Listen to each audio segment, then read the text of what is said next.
Yo,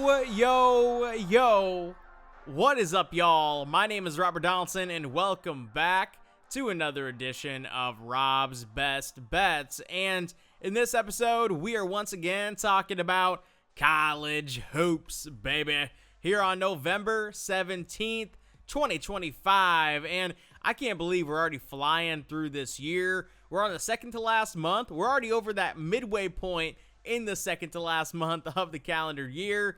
But hey, that means we have college football, NFL, college basketball that we're betting on. And on Monday, we have a really fantastic slate yet again. And I always like to let people know, I forgot to mention this on the last video, but when it comes to Saturday and Sunday for those college basketball slates, the only way to catch those bets from me is going to be on my Twitter/X page at RobDFB.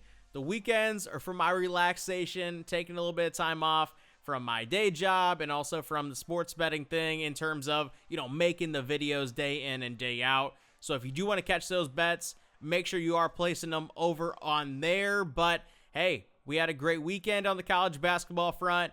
I'm very excited about these Monday picks. But first, we do need to take a second to shout out today's sponsor, Underdog Fantasy. And if you haven't already signed up using promo code ROBDFB, I highly recommend you guys do so.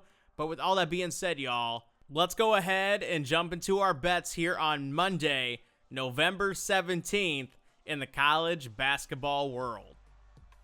All right, first up, we are taking a look at a matchup here between Oakland and UCF. And Oakland and Greg Campy's bunch have been, probably since I started this channel, even dating back a few years prior to starting the channel, it's been one of those teams and one of those programs under Greg Campy that we have found ourselves backing time and time again. And I get it, they're 1-3 on the season so far, and if you look over the teams that they have played, you understand why. I mean, they were at Michigan, they were at Purdue, and they were at Houston.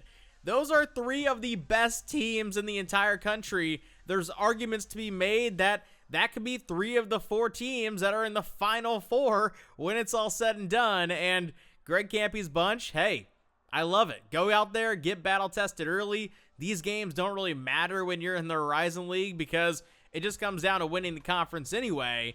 And now they're going up against a team in UCF where they just pulled a massive upset on the road over Texas A&M, and a lot of people are going to want to lay this kind of modest number. I'm on the opposite side. I totally see the value in the Oakland Golden Grizz here, and I say we go ahead and we take them, catching the 12.5 points here for 2 units for our first bet here on Monday. For pick number 2, we are taking a look at a very fun in-city battle here between St. Joseph's and UPenn. Obviously, when you're looking at this matchup here, 2 brand new head coaches, both in year 1. Fran McCaffrey on the UPenn side obviously has a very notable style of ball. It's offense to 100%, it's defense to about 10%, and that's where you're going to get game in and game out. And we've already seen that implemented right out the gate with UPenn being a team that can put up points, but also gets points put up on them. And on the other side with St. Joe's, this is a program right now that is in a total rebuild, even after having a really good last season, because obviously new head coach. And when you look at the rosters as well, because of transfers out of the program, because of NBA draft declarations, because of just pure graduation as well from a personnel standpoint, they do not have the horses that they've had the past 2 seasons, and they are a much worse team because of it. Now, in this matchup here, UPenn is catching 5.5 points, and I do feel like they're going to be live to win it. 5.5 points, in my opinion, is a perfect buffer for this style of ball game, and I say we go ahead, we take the 5.5 points for 3 units for our second bet here on Monday. For pick number 3, we are taking a look at a very fun mid-major matchup in terms of the brands involved with this game.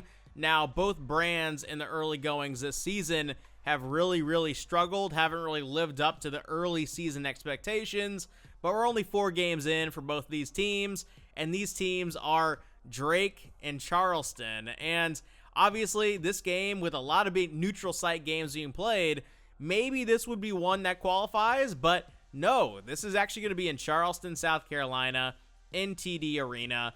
And when you are looking at how both of these teams have performed against their schedule so far, Drake has not looked good whatsoever, unfortunately. And they haven't really been playing, I think, top-end competition.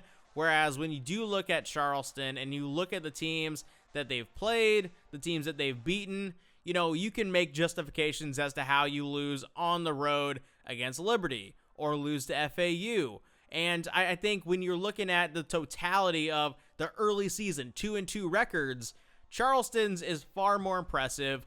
I also kind of thought coming into the year that Charleston would be a better team if these two teams were aligning, and that's exactly how it's played out. And when you're looking at this matchup, Charleston's laying the 5.5 points. I say we go ahead and lay it for 2 units for our third bet here on Monday. For pick number 4, we are taking a look at another very fun matchup here between VCU and NC State. Obviously, no Ryan Odom in this matchup. It's Phil Martelli Jr. on the VCU side, but Will Wade is the head coach at NC State, and obviously in the early goings as well with NC State, they have lived up to that overhyped billing. And I do say overhyped. It may be justified hype when it's all said and done, but a lot of people love this NC State team is kind of my point. And VCU on the other side, this is a brand of basketball and just a program in general that I don't really ever feel like has gotten the necessary publicity ever since Shaka Smart left the building after those kind of, back in the day runs. And when you are looking at, how this matchup kind of formulates itself at a 12.5 point line, I think there's some justification based on the margins of victory that NC State has been pulling off. And also when you look at VCU, they've already dropped a game against Utah State, but I do feel like this game is going to be a lot slower paced than what NC State has been able to push against some really worse mid-majors.